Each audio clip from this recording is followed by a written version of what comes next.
बैजनाथ जी, हरिनारायण जी, देवी Mishra ji, doctor Sanjay, हमारे Johnny, Harendra जी और इस कार्यक्रम की अध्यक्षता झारखंड की एक दीदी। मेरे ख्याल से मेरे जीवन में पहली ये घटना होगी कि जनसंख्या नियंत्रण की अध्यक्षता कोई देश की बेटी कर रही है। ये पहली घटना है। और पिछले 1.5 घंटे से परिचर्चा चल रही है, हमारी आरती भी बैठी हुई है। विषय वही है और सब विद्वान पत्रकार संपादक बोल चुके। हमारे बड़े डॉक्टर संजय कुमार जी बोल चुके। अब मेरे पास बोलने के लिए कुछ नहीं, किंतु 2-3-4 मिनट में अपनी बात रखेंगे। पहले मैं साधुवाद देना चाहूंगा सुचित्रा जी को कि उन्होंने एक अलख जगाने का एक बड़ा काम शुरू किया। अभी आप झारखंड की राजधानी में कर रहे। मेरी सलाह कि गांव पंचायत में जाकर छोटे छोटे 50-100 लोग, इतनी दीदियां बैठी हैं, एक होमवर्क हो कि कैसे एक एक गांव में जाकर, एक एक पंचायत में, टोली में जाकर 100-150 लोगों के बीच में जनसंख्या नियंत्रण के विषय में उनको बताना, अलग जगाना और विथ प्रिंटेड मटेरियल्स, आप बोलो भी, और प्रिंटेड मटेरियल उनको, ताकि हम जो विषय उनको बोल के आएंगे, जब शाम को वो चबूतरे पे जब पंचायत लगाते तो वो पूरे दिन भर का, माने समझो कि दिन भर नहीं, पूरे हफ्ते भर का एक टॉपिक हो जाएगा कि साहब हाँ, रांची से दीदी लोग आई थी जनसंख्या नियंत्रण, उस पे वहां पर वो चर्चा होगी कि साहब कि कैसे वाकई जनसंख्या नियंत्रण तो भयावह रूप ले चुकी है। अब वो जो प्रिंटेड मटेरियल आप दोगे, आप जो बोल के आओगे, और उसमें आप जनप्रतिनिधियों को जोड़ो, वहां मुखिया को जोड़ो। पहले मुखिया को एजुकेट करो। जब मुखिया एजुकेट होगा, वहां जो पंचायत की दीदी, जिला परिषद की जो है लोग, वो जब एजुकेट होंगे, एक मेरा ये प्रस्ताव, उसके पहले एक बड़ा इंद्रेश जी आ जाए तो मजा आ जाएगा। पूरे रांची जिले का, रांची लोकसभा का आप कहो तो मैं पूरी जिम्मेदारी लेना तो तैयार हूं। पूरे रांची लोकसभा के सभी मुखिया, किसी पार्टी, किसी उसके, हमको कोई उसमें नहीं है, सभी जिला परिषद के सदस्य, सभी पार्षद, ऐसे सभी जनप्रतिनिधियों का एक दिन का वर्कशॉप रखो। उसमें इंद्रेश जी आए, इंद्रेश जी अपनी बातें रखें, तब जब मुखिया, जिला परिषद, पंचायत के सदस्य एजुकेट होके जाएंगे। जब हमारी उज्ज्वला दीदी बनी हुई है, हमारी जल दीदी बनी हुई है, ऐसे लोगों को एकदम एक दिन के अंदर हमको एजुकेट करना होगा। जब उनके दिमाग में वो घुन घुसाएंगे, तब वो जाकर गांव में ये इस अलग को जगाएंगे। ये एक बड़ी सोच के साथ हम काम कर सकते हैं। दूसरा, ये जनसंख्या विस्फोट, और इस पे मेरा 377 पे एक क्वेश्चन लोकसभा में 2019 में गया, और 2 मरतबा और गया, मैंने 3 क्वेश्चन मेरे लोकसभा में इस मुतालिक गए। आप देखो कि इस देश की आबादी 135 करोड़, हम जब आजाद हुए थे उस समय महज 32-34 करोड़ आबादी थी। अब 47 से लेकर 75 सालों में हम कितने गुने बढ़ गए। हम आज 140 करोड़, 35-40 करोड़ हो गए। साधन हमारे पास सीमित है, भौगोलिक स्थिति हमारी वही है, वही झरने, वही पहाड़, वही जल के स्रोत, लेकिन आबादी बढ़ गई। अब जब आबादी बढ़ी, स्रोत वही है, संसाधन वही है, उन संसाधनों पर जनसंख्या हावी हो रही है, उन संसाधनों का दोहन हम कर रहे हैं। कैसे? आप देखो, जब हम तो सेंट जॉन्स के विद्यार्थी रहे यहाँ पर रांची के अंदर 68, 69, 70, 71, उस समय हमको याद है कि उस समय 9 गाड़ियां पूरे शहर के अंदर होती थी सिर्फ, और एक एक लोगों का नाम जानते थे, फलाना फलाना आदमी बरियारपुर में रहता है, फलाना लालपुर में रहता है। आज की इन 30, 35, 40 सालों के अंदर आज रांची की आबादी जो 1970 में महज 1,35,000 थी, आज उसकी आबादी 35 से 37 लाख, सरकारी आंकड़ा 37 लाख आबादी हो गई है। कितने प्रतिशत बढ़ गई?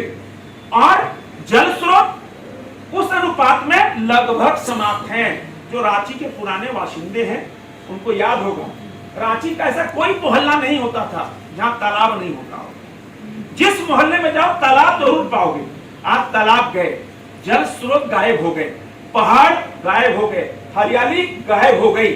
हम तो कल जब परसों कर्मा के पर्व में घूम रहे थे पन्ना जी, तो हमने कहा कि भाई जब पहले कर्मा के पर्व में जाते थे आज से 30 साल पहले, तो मफलर लपेट के कोट वोट पहन के जाते, ठंड लगती थी।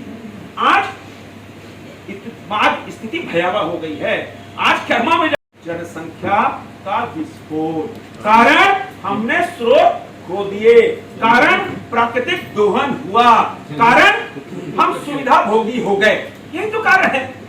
अब जनसंख्या विस्फोट पे जो मेरा 3 क्वेश्चन लगा, हमने एकदम, देखो ये मेरा पर्सनल विचार है, आदरणीय वरिष्ठ पत्रकार बैठे ना, मेरा तो इससे भी ऊपर इच्छा शक्ति है कि इससे भी ऊपर हो।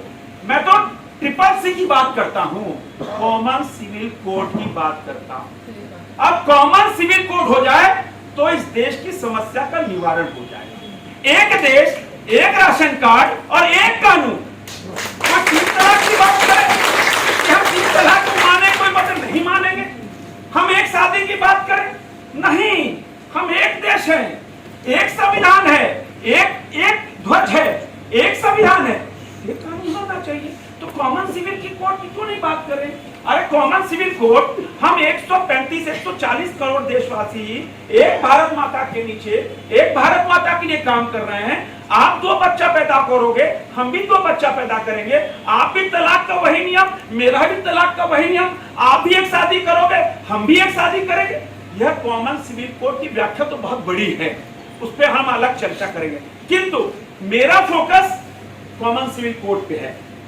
जो हमने 3 क्वेश्चन लगाए इन 2 सालों के अंदर, मेरा स्पष्ट मानना था कि अध्यक्ष महोदय, जनसंख्या नियंत्रण कानून इस सदन से पास होना चाहिए। और हमने वो समय देखा 1974-75 का, हम 2 हमारे 2, और नसबंदी में भी पैसे मिलते थे। और उसके बाद वो प्रेशर था, माने सरकार के द्वारा लादा गया कानून कि नहीं साहब आपको यह मानना है। जनता बोली हम तो लोकतंत्र में रहते हैं। हम अब जनता सरकार से आगे, जनता परेशान है। इसीलिए हमने जब क्वेश्चन में डाला कि 2 बच्चे से ज्यादा जिनके बच्चे होंगे, पहला उनकी सारी सरकारी सुविधा बंद कर दो, माने किसी प्रकार का शौचालय, प्रधानमंत्री आवास, कोई गरीब कल्याण योजना के तहत कोई राशन से आपको राशन नहीं मिलेगा। दूसरा में है ये, दूसरा आपको किसी प्रकार का, अब हमने कहा सदन जो, मेरा ये प्रस्ताव है, सदन जो विचार करे, सदन जिस पर निर्णय करे। दूसरा मेरा प्रस्ताव था कि लोकतांत्रिक व्यवस्था में किसी प्रकार का चुनाव हो, चाहे तीसरी सरकार हो, चौथी सरकार हो, चाहे सांसद हो, विधायक, हर प्रकार के चुनाव में लड़ने की पाबंदी होगी। अगर 3 बच्चे हो गए, आप किसी प्रकार का चुनाव नहीं लड़ पाएंगे। कट ऑफ डेट कोई हो, कट ऑफ डेट कोई हो। तीसरा मेरा प्रस्ताव था कि जब हम कड़े कानून की बात कर रहे, देश के आप कहीं चले जाओ, सब बोले भाई जनसंख्या नियंत्रण कानून बनना चाहिए। हमने प्रस्ताव दिया, क्योंकि तो अब जो हमने प्रस्ताव दे दिया वो पार्लियामेंट की प्रॉपर्टी हो गई। अब पार्लियामेंट से आप कोई भी रेफरेंसेस मांगोगे तो वो रेफरेंसेस में मेरा नाम आएगा भी 3 रांची के लोकसभा के सांसद ने 3 मरतबा ये बातें क्वेश्चन में डाली है कि वो प्रॉपर्टी हो गई। जब तक पार्लियामेंट रहेगा तब तक मेरा क्वेश्चन रहेगा। हमने तीसरा प्रस्ताव दिया कि 2 बच्चे से ज्यादा किसी का तीसरा बच्चा होता है, उसका वोट देने का अधिकार खत्म। आप जब वोट देने का अधिकार जिस दिन खत्म कर गए,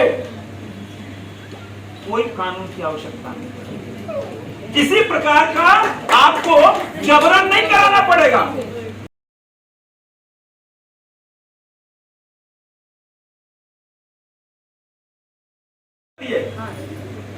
रिजल्ट क्या निकला? जीरो। रिजल्ट तो कुछ नहीं निकला। हमारी आबादी बढ़ती चली गई। अभी बैजनाथ जी ने बताया कि हरिनारायण जी ने कि हमारी आबादी 2050 तक 150 करोड़ हो जाएगी। 150 करोड़। अब 150 करोड़ में कौन दूसरा मोदी पैदा होगा भाई कि 150 करोड़ को हम शौचालय दे दें, 150 करोड़ को हम जनधन खाता से जोड़ दें, जो 150 करोड़ को उज्ज्वला योजना की तरफ गैस चूल्हा सिलेंडर दे दें, 150 लोगों हम हेल्थ स्कीम से हम सबको हेल्थ स्कीम से हम उसको सुविधा दे दें। कहां से दूसरा मोदी कहां से लाओगे? अरे हमारे पास संसाधन सीमित हैं, सब कुछ सीमित है, टैक्स देने वाले भी सीमित हैं। 135 करोड़ में सिर्फ 4.5 करोड़ ही इनकम टैक्स पेयर हैं। और एक बात और जानकारी देता हूं, अभी आदरणीय लोग बैठे हैं, अभी 4 दिन पहले मेरी स्टैंडिंग कमेटी की मीटिंग पार्लियामेंट में थी। उसमें रेवेन्यू डिपार्टमेंट के लोग आए, टॉप टू बॉटम। उसमें इनकम टैक्स थे, उसमें जीएसटी था, उसमें कस्टम। महेश बजाज जी उसके रेवेन्यू सेक्रेटरी। हमने पूछा कि देश की आबादी इतनी बढ़ रही, रेवेन्यू का क्या हाल है? उन्होंने कहा कि भाई ये कुछ दैवीय शक्ति है। हमने कहा आप तो विटनेस बैठे हो, हम तो 7 सांसद जब बैठे हैं, आप वो विटनेस बैठे हैं। हम तब जस्ट वोट होता अंदर बैठ गया, सामने विटनेस बैठे। हमने कितना पैसा चाहिए इस देश को चलाने के लिए, और इस पहली पेंडेमिक दूसरी पेंडेमिक के बाद हालात क्या है? उन्होंने कहा ऑफ द रिकॉर्डिंग चाहे बताया कि ऑफ द रिकॉर्ड चला रहे, इस देश को कोई दैवीय शक्ति चला रहा है, कोई देवतुल्य माने देवतुल्य आदमी ही चला रहा है। हमने क्यों, कैसे बोल रहे हैं आप? बोला मेरा रेवेन्यू इस पेंडेमिक के बाद भी, जब इकोनॉमी डिरेल हो गई थी, दुनिया की इकोनॉमी त्रस्त हो गई थी, हिंदुस्तान की भी इकोनॉमी बहुत डिरेल हुई। 22 लाख करोड़ रुपए रेवेन्यू, 22 लाख 75 सालों में इतनी बड़ी रेवेन्यू कभी नहीं है। 22 लाख करोड़। हमने देखा जब पहली पेंडेमिक दूसरी पेंडेमिक मार्च अप्रैल में, जैसे ही जुलाई में घुसे तो जीएसटी 1 लाख करोड़, 1.25 लाख करोड़, 31, 32, 35 लाख करोड़ ये जीएसटी बढ़ना शुरू हुआ। कारण एकदम साफ कि हम जो अमेरिका से डॉक्टर साहब बोल रहे हैं कि हाँ कि ये एक उन्होंने दूसरे उसमें बोला हमारी जो आबादी है एक अभिशाप या वरदान, दोनों में बहस हो सकती है। लेकिन वी आर द डस्टबिन, हम डस्टबिन हैं। और डस्टबिन इसलिए दुनिया इसलिए भारत में आना चाहती है, भारत को इसलिए पसंद करती है कि हम इतने बड़े डस्टबिन हैं। दुनिया का तीसरा नंबर जितना माल है भारत में ठेल दो, इसलिए हम जाने पहचाने जाते हैं और हमको पूजा जाता है। किंतु अभी के समय में अब एकदम बात उलट, मैं कोई राजनीति भाषा नहीं बोल रहा हूं, विद फैक्ट्स बोल रहा हूं। अभी इस आबादी के बाद, और जब दुनिया हम एक उदाहरण और एक छोटा उदाहरण दें कैसे विदेशों में जो नर्सिंग होम्स होते हैं, जो गंभीर बीमारी से पीड़ित होते हैं, वहां जो प्लास्टिक की चप्पल यूज होती है, डॉक्टर साहब जाता नहीं तो वो एक बार जो मरीज पहन लिया वो फिर डस्टबिन में चला गया। दुनिया ने सोचा भाई कि करोड़ों अरबों रुपया हम तो इस प्लास्टिक के चप्पल में बर्बाद कर देते हैं, इसका रिसाइकिल क्या किया जाए, रिसाइकिल करके बनाया क्या जाए और कहां बेचा जाए, कहां भेजा जाए। ध्यान में आ गया कि दुनिया का एक ही देश है जो हमारा सबसे बड़ा बाजार है, वो है हिंदुस्तान। तो हिंदुस्तान में कैसे चलेगा? हिंदुस्तान में इसलिए चलेगा, कोई अंग्रेजी नाम रख दो कि हिंदुस्तान की जनता जहां सेंट लग जाती है उसकी मुड़ी हो जाती है। और शिशु मंदिर कहां जाते हैं? सेंट की ओर जरूर जाते हैं, उनसे लगा हो जाता है। तो उन्होंने कहा कि उस प्लास्टिक की चप्पल को गलाकर एक रिस्ट बैंड बना दो और उसका नाम रख दो फ्रेंडशिप बैंड। और वो 20 रुपए की चप्पल, 20 रुपए की चप्पल एक एक बैंड 150-150 में बिक रहा है और हमारे बच्चे खरीदे। लेकिन आज से 2-3 साल पहले अभी जो एक देशभक्ति का ज्वार जगा है, अब आप देखो कम, ये संख्या कम हो रही है। पिछले कई वर्षों पहले ये था कि नहीं, लोग बैंड बाग के चलते थे प्लास्टिक का, अब नहीं है। इसलिए हम डस्टबिन नहीं है, अब हमको दुनिया डस्टबिन नहीं समझे। हम 135 करोड़ हैं, किंतु अब हम हाथ फैलाना वाला भारत नहीं है, अब वो भीख मांगने वाला भारत नहीं है। अरे अब तो दुनिया ने जब वैक्सीन का इजाद किया तो उसी दिन हमने भी वैक्सीन का इजाद किया। तुमने एक किया, हमने दो किए, तुमसे सस्ती वैक्सीन हमने बना दी।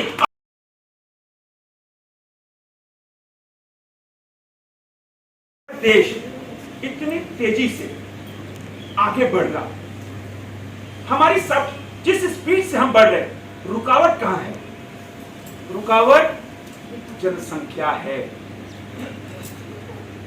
और जनसंख्या अगर नियंत्रण में रहे, और जिस हिसाब से हमारे डॉक्टर्स, हमारे इंजीनियर्स, हमारे जितने लोग बच्चे आगे बढ़ रहे, अगर जनसंख्या कम होती तो हमको इजराइल बनने से कोई नहीं रोक सकता था। आप देखो, अभी डॉक्टर संजय नहीं हरिनारायण जी बता रहे थे कि आज का युवा, ये देखो जनसंख्या नियंत्रण 2-3 पहलू में देखो आप, आज का युवा किसी जात, किसी धर्म, किसी संप्रदाय का हो, अगर कैरियर ओरिएंटेड है, रिजल्ट ओरिएंटेड है, पढ़ा लिखा है, तो 2 बच्चे से आपको सिखाने की जरूरत नहीं। कोई सरकारी आपको बकू नहीं बजाना, हमको नहीं बजाना, वो 2 बच्चे से ज्यादा जा ही नहीं रहा है। क्यों? उसको सब कुछ पता है दुनिया में कैसे माँ बाप कैसे अपनी पेट की रोटी काट के बच्चों को पढ़ाता है। दिक्कत कहां है? दिक्कत वही है जहां पर इलिटरेसी है, जहां ज्ञान नहीं है, जहां शिक्षा नहीं है। उन जगहों पर सभी संप्रदायों में, ऐसा नहीं कि एक ही है, एक है, किंतु सभी जात संप्रदाय में यह चल रहा है कि कैसे उनको ज्ञान नहीं है, उनको लगता है मेरी शक्ति है, एक तो पंचर बनाएगा, एक तो स्कूटर धोएगा, एक जाकर कहीं 15 में नौकरी करेगा। वो सोचा कि ये तो मेरी शक्ति है, 10 बच्चे हैं, 10 बच्चे में 10 काम में लगा दो तो 10 तरह से आय हो जाएगा। उसका सोच यही है। उस सोच को कैसे बदलना होगा? हमको वहां पे अटैक करना होगा। तभी हमने सुचित्रा जी को बोला कि अब जो जनसंख्या समाधान फाउंडेशन की जो भी काम हो, वो उन जगह पे हो, वो स्लम एरियाज में हो, गांव टोले में हो, समझाने की जरूरत वहां है। अभी हम जब गांव टोले घूम रहे हैं तो जो वहां शिक्षक मिलते हैं गांव में, हम तो कर रहे हैं, लेकिन हमको मानते भी हैं लोग कि नहीं, हम तो जहां भी है झंडा फहराने बुलाया, कहीं टीचर्स डे बुलाया तो हम बोलते हैं, जागृति आई है। अब जब देश तैयार है, अब जब देश के लोग तैयार हैं, तो कानून बनाने में कोई आपत्ति नहीं। अब जबकि हम ये कह सकते हैं कि किसी ने कल्पना नहीं की थी, मैं डिरेल नहीं हो रहा, मैं जोड़ रहा हूं, कोई आज से 2 साल पहले हिंदुस्तान का कोई आदमी सोच नहीं सकता था, बोल नहीं सकता था कि कश्मीर में आर्टिकल 370 खत्म हो जाएगी, 35A खत्म हो जाएगा, हिंदुस्तान छोड़ दो दुनिया का कोई आदमी नहीं सोच सकता था। वो करके हमने दिखा दिया। कोई सोच नहीं सकता था कि राम मंदिर बन जाएगा, वो करके दिखा दिया। अब ताकत है, अब जरूरत इस बात की है कि अब जल्दी से जल्दी लोकसभा के अंदर और राज्यसभा के अंदर एक बिल आए कि अब 2 बच्चे से ज्यादा नहीं। अब जैसे ही बिल आएगा, विरोध करने वाले करें, जिनको वोट की राजनीति करनी है वो करें, हम तो वोट की राजनीति नहीं करते, हम तो देश की राजनीति करते हैं, हम तो समाज की राजनीति करते हैं।